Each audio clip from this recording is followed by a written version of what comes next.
السلام عليكم. بسم الله الرحمن الرحيم، والصلاة والسلام على سيدنا محمد وعلى آله وصحبه وسلم.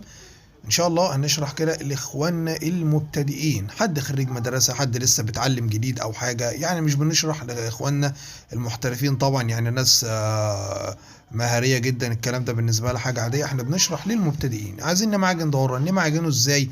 بتمعجن على العدلة بتاعت الدوران. انت جاي معاك الدوران اهو بالطول اهو. بص، بتبدا تمشي معاه زي هل ينفع ان هي معجن عكس كده باللي هو بالعرض؟ يعني هينفع، مش هينفع، بس مش هتعرف تجيب نفس الشكل. بص كده، يعني قبل ما تخش معجون على الحاجه اللي انت بتمعجنها، عاوزك ترسم له خطه. بص، ايدك خفيفه، تخلي الباغه تحضن الدوران، واخد بالك؟ ما تخليش الباغه تخش جوه الباب او جوه الدوران او جوه اي حاجه تتوه، لا. حتى لو انت بتمعجن جوه تكون عارف انت بتعمل ايه.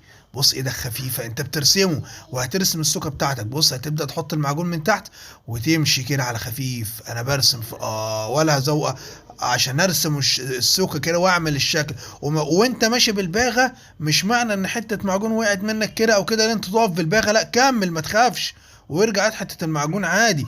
عايزك يعني ايه، تسمي الله كده وتكون تتمكن من حاجه اللي انت بتعملها. انت عارف انت بتعمل ايه، انت هترسم. يعني تعمل دخله كده قبل ما تخش تماجن، عرفه والله انا هصبك، واي حروف جت كده ولا كده اشيلها بعدين، بس هعمل لك الرسمه اللي انا راسمها لك في دماغي، الخطه اللي في دماغي هعملها لك. فانت تخلي ايدك خفيفه، الباغه معاك تكون طريه زي ما احنا شايفين، وتبدا اللي انت ترسم.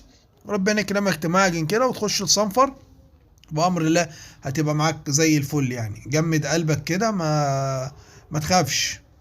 ويا سلام بقى معاك مكنة صنفرة بقى، ربنا يكرمك تخش على طول كده، ما ولا يهمك أي حاجة. خش على طول بمكنة الصنفرة كده، ومكنة الصنفرة تظبط لك دوران زي ده على فكرة، يعني ما تظبطه ماشي، هتخش بينك وكل حاجة، لكن المكنة هتريحك وتجيب لك الدوران ده كله كمان.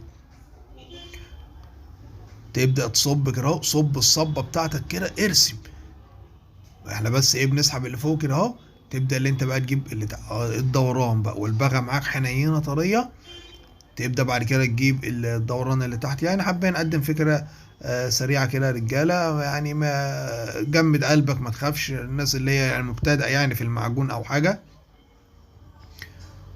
ايدك خفيفه. رضا لو دوست على الباغه طبعا هتلاقي نفسك بتشيل معجون تاني عادي. انت المره دي تمعجن سكينه جامده، ممكن ما تعرفش، يعني تخاف اللي انت تصنفرها، لا، معجن يا باشا.